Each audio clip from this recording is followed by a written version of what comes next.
à toi, elle est tout à toi, tout à toi.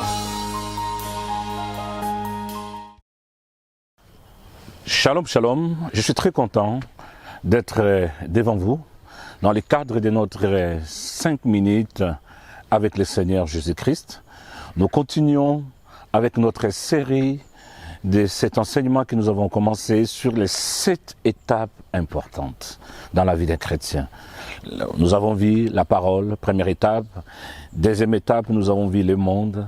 Parce que quand tu as la parole de Dieu, tu pourras bien te conduire dans ce monde, tu pourras résister dans ce monde. Et quand tu arrives à résister dans ce monde, automatiquement, tu passeras aux 3e étape qui est l'autorité. Tu pourras te soumettre facilement à l'autorité de la parole, l'autorité du Saint-Esprit, à l'autorité du Seigneur Jésus-Christ.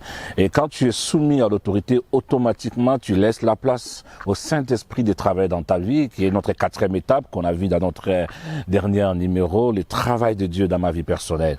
Et quand Dieu commence à travailler dans ta vie personnelle, quand Dieu, il fait des choses dans ta vie personnelle, quand tu laisses le Saint-Esprit te conduire, quand tu obéis à la parole de Dieu, tu te soumets à la parole de Dieu, tu te soumets à l'autorité du Saint-Esprit, tu te soumets à l'autorité de Christ, tu te soumets à l'autorité de la parole de Dieu, automatiquement, tu vas entrer au 5e étape, qui est le plan de Dieu.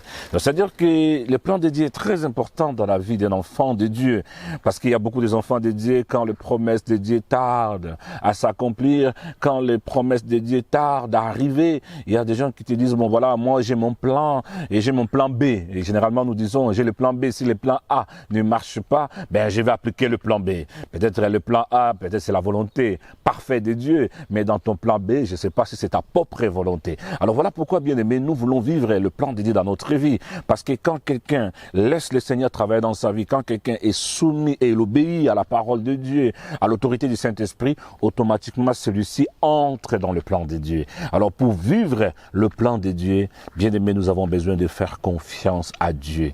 Nous avons besoin de laisser Dieu continuer à travailler dans notre vie. C'est ça quand nous lisons dans la parole de Dieu, regardez dans Genèse, Sarah avait son plan. Mais nous voyons comment le plan de Sarah avait échoué. Sarah dira à Abraham, regarde, Dieu m'a rendu stérile. Prends ma servante Agar. Ça, c'était le plan de Sarah. Voilà pourquoi, bien aimé, les voies des hommes, ce ne sont pas les voies de Dieu. Dieu a un plan pour toi, mon frère. Dieu a un plan pour toi, ma sœur. Toi qui es en train de m'écouter, n'oublie pas que Dieu a un plan pour toi. Sarah, en voyant que les promesses de Dieu tardaient à s'accomplir, c'est vrai que Dieu les avait promis de leur donner un fils qui devait sortir de leurs entrailles. Sarah va proposer son plan. Elle va demander à Abraham de prendre sa servante Agar pour faire un enfant. Ce que Dieu nous promet, il le réalise toujours. Les Écritures nous disent qu'il n'est pas un fils de l'homme pour mentir. Il n'est pas un fils de l'homme pour se repentir. Ce qu'il dit, il le fait toujours. Alors Sarah s'est retrouvée dans une situation où elle s'est regardée, elle se disait, mais c'est pas possible. À l'âge de 90 ans, je peux encore affronter, c'est pas possible. Il a mal interprété les promesses de Dieu dans sa vie. Tu sais, quand tu interprètes mal la parole de Dieu, attention, tu vas mettre au monde une confusion totale. Elle a mal interprété les promesses de Dieu. Il a dit à Abraham, prends Agar. Or, dans le plan de Dieu, Sarah devait porter un enfant. Dans le plan de Dieu, Sarah devait donner un enfant. Voilà pourquoi, mon frère, ma sœur, j'aimerais te dire, n'oublie pas que Dieu a tracé un plan sur ta vie. Mais pour vivre le plan de Dieu, fais confiance à Dieu. Appuie-toi sur la parole.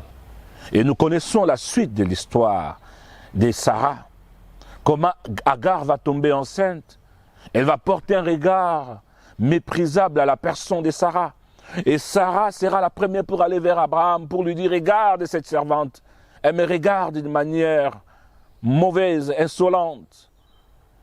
Et Abraham dira à Sarah, mais Agar est sous ton autorité. Fais ce que tu veux.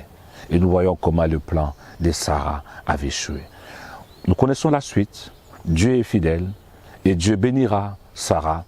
Et Dieu va ouvrir les entrailles de Sarah, comme dit Ésaïe. Je suis celui qui ouvre les entrailles d'une femme et je suis celui qui ferme les entrailles d'une femme. Et nous allons voir Sarah qui va tomber enceinte à l'âge de 90 ans. Et le plan de Dieu va s'accomplir dans la vie de Sarah. Je ne sais pas qu'est-ce que tu vis, je ne sais pas ce que tu traverses, mais ne cherche pas à mettre tes plans en avant. Si cela n'est pas dans la volonté de Dieu, laisse le Seigneur accomplir ses plans dans ta vie. Si cette vidéo t'a édifié, n'hésite pas à la partager. Invite d'autres personnes aussi à s'abonner. Que Dieu vous bénisse. Au prochain numéro. Ciao, ciao.